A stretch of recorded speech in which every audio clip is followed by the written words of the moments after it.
Well, I think as Mr. Simpson alluded to, there are a lot of top issues facing the city, but I'm just going to address the ones tonight that we can actually do something about, and we'll just avoid things that will require state action in order to solve them. But I think the biggest things facing us are all budgetary concerns. I think we need to make sure that our fiscal house is in order before we can do anything. If we want to continue to provide great services, we have to have the money to do so.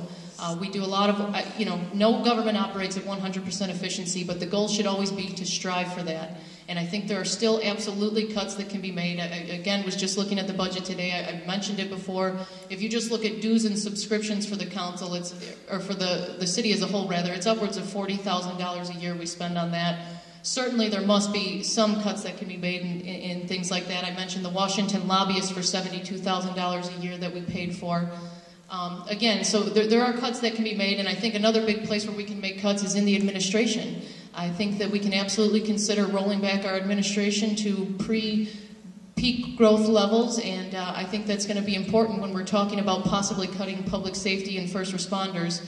We don't want to even consider cutting police until we don't have an assistant city manager, and I think it's going to be about priorities. But again, I think all of the major issues facing the city are budgetary. Another big one I talk frequently about is the airport. We have a couple of options when it comes to the airport, one of which is to regionalize it. It would require a referendum in order to create a tax to support it at the county level. Another thing we can look at, though, is a public-private partnership. Recently, the council just hired Roger Hopkins, former director of the DCEDC, in order to head up their commercial economic development. I think we absolutely need to utilize him to the fullest. We're paying him $75,000 a year, and I think it's important that we make sure that in his projects, the airport is going to be a priority. Again, those are my issues. Ms. Lash, same question. I do think that the budget is a large problem, and I think you'll hear that from every candidate tonight. There's a lot of things we can do. I've been talking about the Washington lobbyists for a couple of years now.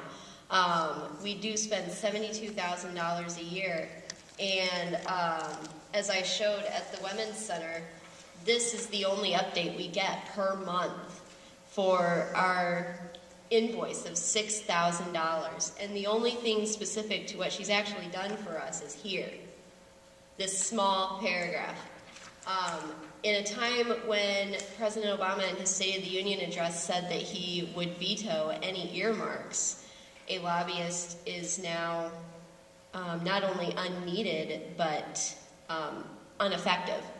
So they definitely need to be cut. Another thing we can do about our budget is start looking at health insurance benefits. And I'm not talking about for our streets or for our police or for our fire. I'm talking about for city management. They get health insurance benefits at retirement at 55. This is a benefit our police and our fire don't even get. And it's something that we can look at as a cost-saving measure in our budget. I also think that transparency is a major issue and is something that I've run on since the beginning. One of the ideas that I have for that is to have meetings of everybody in the neighborhood who would like to attend. I want to include elected officials from all levels of government. I've already talked with township, county board, school board, and even Representative Pritchard from the state legislature, who have all agreed that these would be a good idea and would attend, to allow residents to keep up with what's going on, to have a voice that maybe they otherwise wouldn't have because they don't have the time to attend 6 meetings a month or make 6 phone calls. Thank you.